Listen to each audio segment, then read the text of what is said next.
I-share ko lang po sa inyo mga boss amo, sa nagtatanong kung nakakasaga pa daw ba ito ng signal na ating dish antenna reflector kahit ganito lang kanyang itsura, puro na lumot o kalawang. At isa pa, mayroon daw, ayan, nakakatapat sa malaking bahay. Ayan, is po mga boss amo, nakakasaga pa po ng signal.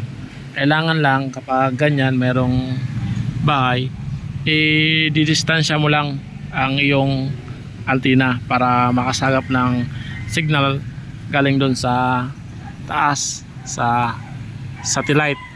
Ayan, kasi kapag dito mo banda inilagay yan,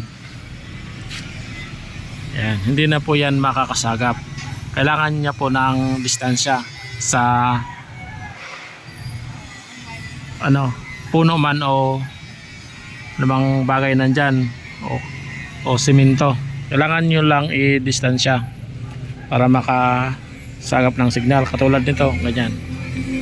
Depende po kung gaano kataas ang nasa front. Ayan, kapag dyan natin ilalagay yan, hindi yan makakasagap. Kailangan i-distansya. Ganyan. At ang posisyon natin posisyon ng LNB pa ganito. Yan, pa ganyan. Dito naman sa sinasabing ilang degrees daw, ilang degree, ito yun mga boss, mayroon yan dyan degrees. Kapag signal o GSAT, kailangan 80 to 85 degrees. Ito, iangat mo lang yan, angat, taas baba lang naman yan, kaya mayroon yan dyan degrees. Tapos ito yung iniikot. Kailangan naman itong dish, kasi magkasama lang naman yun, ito tsaka ito. Pag iniikot mo yan, sasabay naman to. Dapat nakatapat yan sa southwest 220. Dami tayo ng kumpas. Ito, itatapat natin ito sa southwest 220. Ganyan. At 80 to 90, 85 degrees. Tapos ang LNB, pag ganito ang position. Tapos check natin din ang cable, baka yun din ang dahilan kaya hindi makasagap ng signal. Dapat ganito.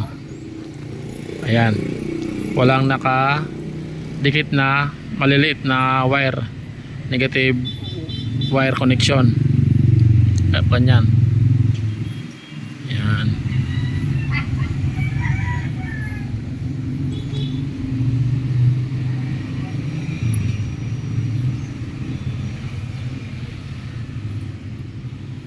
Ulitin lang natin ang dish antenna, dish reflector, iharap lang natin yan sa southwest 220, at yung degrees naman ay 80 to 85 degrees. Tapos dapat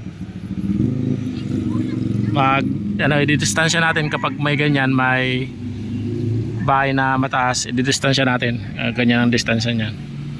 Yan lang po mga boss amo, maraming salamat sa panonood sa ating video.